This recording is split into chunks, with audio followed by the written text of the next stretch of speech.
తర్వాత మీ సినిమాలో music director కూడా ఎక్కువ చక్రవర్తి మ్యూజిక్ డైరెక్టర్. అన్ని సినిమాలకి చక్రవర్తి అన్ని.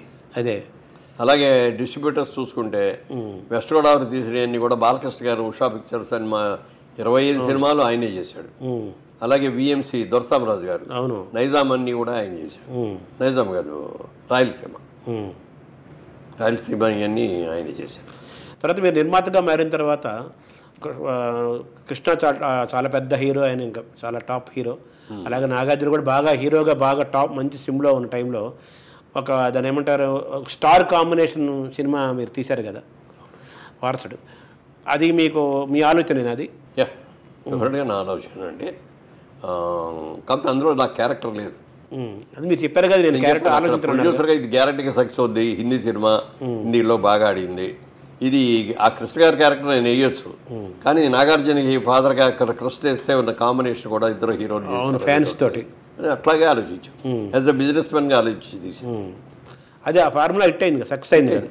ఇప్పుడు ఆ ఇద్దరు ఫ్యాన్స్ మధ్య కూడా పెద్ద గొడవలు అయినాయి కానీ అది అంటే సక్సెస్ లో భాగమే. మొదటి రోజులు సక్సెస్ లో భాగమే.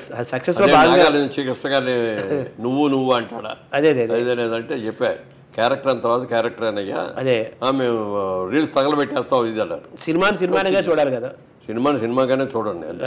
అదే తర్వాత మలయాళీ దర్శకుడు ప్రియదర్శనికి మీరు మొట్టమొదటి అవకాశం తెలుగులో మీరే ఇచ్చారంటారు. ఆయన ఎలా ఐడెంటిఫై చేశారు? ఆ సినిమా అది కూడా నేనండి, మేము తమిళ సినిమాలు మలయాళం సినిమాలు ఏ ఉంటాయి అన్నీ చూస్తూ ఉండేవాళ్ళు మెడ్రాస్లో ఉండగా. ఈ సినిమా చూశాను, ప్రియదర్శన్ గారు తీసింది, నాకు బాగా నచ్చింది. అది నచ్చితే సినిమా వెంటనే రైట్స్ కొనాలి. తెల్లారిపాటి బోర్డు కాంపిటీషన్లో ఉంది, బ్రదర్ కిషోర్ గారు లేరు, ఫోన్లో చెప్పా నీకు అంతగా నచ్చితే తీసేసుకున్నాయా అన్నాడు. అందుకని ఆ రోజు రాత్రి అడ్వాన్స్ ఇచ్చేసి కొనేసాం. అది నేను కొనడానికి 3 కారణాలు ఏంటంటే కామెడీ బ్రహ్మాండమైన కామెడీ ఉంది, సబ్జెక్ట్ బాగుంది. తర్వాత హీరోని మనం నాగార్జున అని అనుకున్నాం, నాగార్జున హీరోగా ఉంటుంది.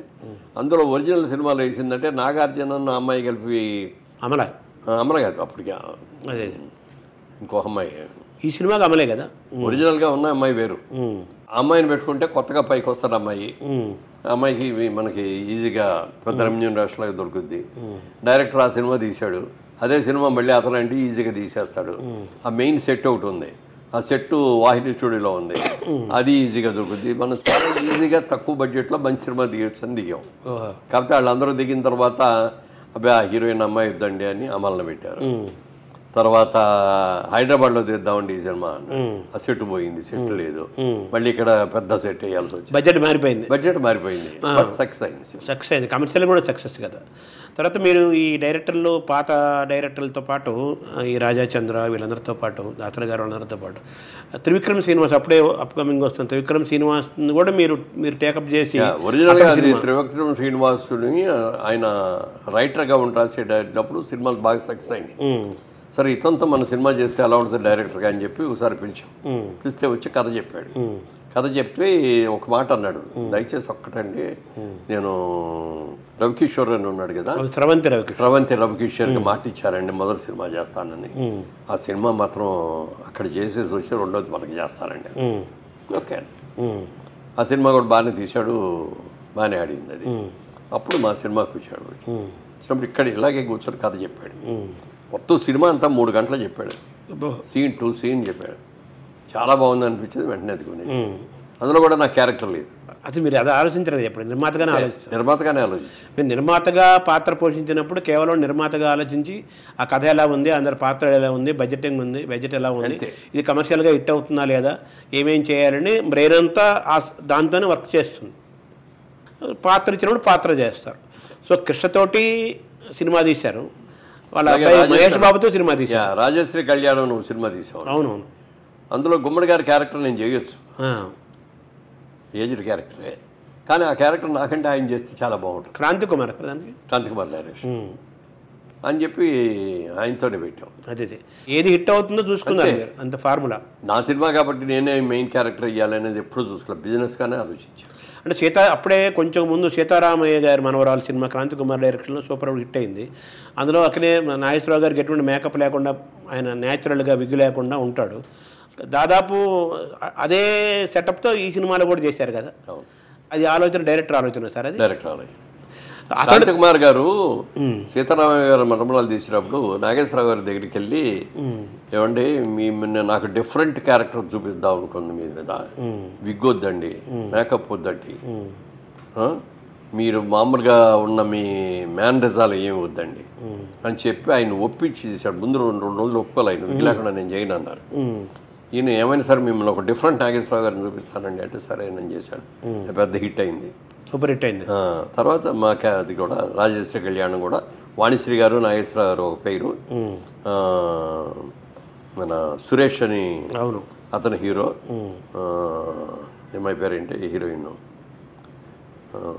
అదే సీతారామ గారి మన వల్ల వేసిన అమ్మాయి మీనా మీనా హీరోయిన్. మీనాను Suresh young heroines.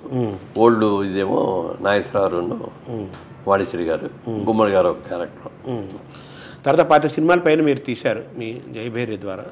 So Jayabheri అనేది మీరు గిరిబాబు దగ్గర నుంచి ఆయన తీసుకున్నారన్నది తర్వాత అందరికీ తెలిసిన విషయం. అయితే అతడి తర్వాత మళ్ళీ మీరు మీ దగ్గర నుంచి మంచి బ్యానర్, అద్భుతమైన కథా వస్తువులు సినిమాలు అంటే కమర్షియల్ హిట్స్ తీసి అనుకోకుండా నేను రాజకీయాల్లోకి వెళ్ళాల్సి వచ్చింది. అది ఇష్టం లేకుండానే వెళ్ళాను. అది వెళ్ళిన తర్వాత ఏమైందంటే కాన్సన్ట్రేషన్ అంతా దాని మీద ఉండిపోయింది. బ్రదర్ వాళ్ళందరూనేమో రియల్ ఎస్టేట్, బిల్డింగ్ కన్స్ట్రక్షన్ దీంట్లో పడిపోయారు. మనం ఇట్లా ఆయన లేకుండా నేను లేకుండా మన సినిమా తీయకూడదు, వద్దు, ఆలోచించి తీద్దాం తర్వాత అని అనుకున్నాం. 10 ఏళ్ళు గ్యాప్ వచ్చేసి ఇప్పుడు 10 ఏళ్ళ తర్వాత ఇవాళ సినిమా తీయాలన్న ఆలోచన ఉంది, కానీ ఇవాళ ట్రెండ్ అంతా మారిపోయింది. నా ఆలోచన దేనికి వెళ్ళినా ఓల్డ్ థాట్ లాగా వెళ్తుంది. ఇవాళ ఉన్న జనరేషన్ కొత్త థాట్, ఆ సబ్జెక్ట్స్ మనం కొన్ని మనం తీయలేము అట్లాంటివి అవన్నీ. అందుకని తర్వాత చూద్దాం, మెల్లగా చూద్దాం అని ఆగి. నటుడిగా మీరు కంటిన్యూ అవుతున్నారు. లాస్ట్ పరంపరలో చేశారా మీరు? పరంపరలో చేశాను. చిరంజీవి గారి సినిమా ఒకటి చేశారు. అంటే చిన్న క్యారెక్టర్లు అనుకున్నాను. బట్ ఏంటంటే మళ్ళీ రావాలి అని, ఒకసారి పట్టాలు తప్పిన రైలుని మళ్ళీ పట్టాలు ఎక్కించడానికి టైం పడుతుంది. అదే అలా కొంచెం ఆయుధలో ఉంది. ఇప్పుడు మీకు ఇన్నేళ్ల సినిమా జీవితం చూసిన తర్వాత మీకు మళ్ళీ మేకప్ వేసుకోవటం ఇష్టమా, సినిమా తీయటం ఇష్టమా? 2. మేకప్ వేసుకోవడం అనేది చాలా ఇంటికి ఒక సినిమా నటుడు అవటం అనేది చాలా అదృష్టం అండి. నాకంటే చాలా అందగాళ్ళు ఉన్నారు, నాకంటే పెద్ద నటులు ఉన్నారు. వాళ్ళకి రాని అవకాశానికి వచ్చిందంటే అది నా అదృష్టం. వచ్చిన అదృష్టాన్ని మనం సద్వినియోగం చేసుకున్నాం, కష్టపడి చేసాం కాబట్టి ఈ స్టేజ్లోకి వచ్చాం. అలాగే బిజినెస్ మ్యాన్ అవ్వాలనుకున్న తర్వాత మళ్ళీ హైదరాబాద్ వచ్చిన తర్వాత రియల్ ఎస్టేట్ బిజినెస్లో దిగటం, కానీ బిజినెస్ మ్యాన్గా సక్సెస్ అయ్యాను, రాజకీయ నాయకుడిగా సక్సెస్ అయ్యానని పెద్దగా చెప్పుకోలేను, కానీ బట్ ఉన్నంతలో నేను అన్ని చాలా బాగా చేశాను, నిజాయితీగా చేశాను, అయ్యని భ్రమణ చేశాను. అన్ని రకాలుగా యాజ్ ఎ బిజినెస్ మ్యాన్గా success, as a artist success, as a రాజకీయ నాయకుడిగా సక్సెస్ అయ్యాను. ఎక్కడ చిన్న నల్ల మచ్చ అనేది కూడా లేకుండా చేశాను. మీకు పెద్దగా ఇష్టం లేని రంగం అంటే రాజకీయం ఒకటే అని చెప్పాలి, అంతే కదా? సో ఓవరాల్గా మీ విజయభేరి పేరు తగ్గట్టుగానే మీరు అన్ని రంగాల్లో విజయభేరి మోగించారు కదా. మీ విజయ రహస్యము, విజయ సూత్రాలు అంటే ఏం చెప్పాలి సార్? ఏం నేర్చుకోవాలి? అంటే టైం సెన్స్ అండి. First time sense. మనం ఏదైనా అనుకుంటే ఈ టైం అంటే ఆ టైం ప్రకారం చేయాలి. రెండోది, ఏ పని చేసినా ఆ పని మీరు ఇష్టపడండి, ఆ పని ఇష్టపడి కష్టపడి చేయండి. గ్యారెంటీగా సక్సెస్ అనేది దాటి వస్తాయి. ఇవాళే చేసేసి రేపొద్దునే లాభాలు రావాలని ఎప్పుడు ఆలోచించుకోవద్దు. లాభం వచ్చినా రాకపోయినా కంటిన్యూస్గా మీరు దాన్ని వదలకుండా చేయండి. అది ఇవాళ కాకపోతే రేపు అది ఇంకో సంవత్సరం 2 లెవెల్కైనా సక్సెస్ వస్తే ఆ సక్సెస్ని నిలబెట్టుకోండి. అంటే మీ బ్యానర్ నుంచి ఏదైనా మంచి సినిమాని ఆశించవచ్చా? డెఫినెట్గా ఆశించవచ్చు, దాన్ని ఇంకో సంవత్సరం పట్టవచ్చు. కానీ ఎప్పటికైనా తీస్తారు మేడం మంచి సినిమా? డెఫినెట్గా తీస్తారు. వ్యాపారాల్లో ఎలాగ ఉన్నారు మీ అబ్బాయిలు అమ్మాయి అంతా చేస్తున్నారు. సినిమాల్లో మీ వారసత్వంని ఎవరు లేరు, సోహన్ బాబు లాగానే అంతే కదా? ఎందుకంటే వాళ్ళు అందంగానే ఉంటారు, బాగానే ఉంటారు, కానీ వాళ్ళు ఇంకేం సార్ భవిష్యత్తు మీ ప్రణాళిక? భవిష్యత్తు సినిమా పరంగానే కాన్సన్ట్రేషన్ అండి. ఎందుకంటే రాజకీయం దూరమైన వదిలేసాం. బిజినెస్ కూడా ఇవాళ రోజున మా అబ్బాయి మా తమ్ముడు వచ్చేసిన తర్వాత వాళ్ళే చూసుకుంటున్నారు.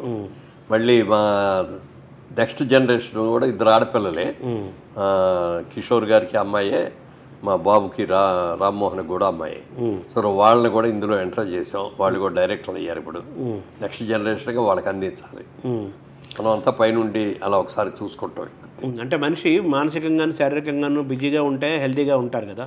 ఇప్పుడు మీరు ఇవన్నీ ఒక్కటోడు రాజకీయాలు వదిలించుకున్నారు కదా. రోజు మార్నింగ్ టైం వస్తాను, 2 hours కూర్చుంటాను, వెళ్ళిపోతాను.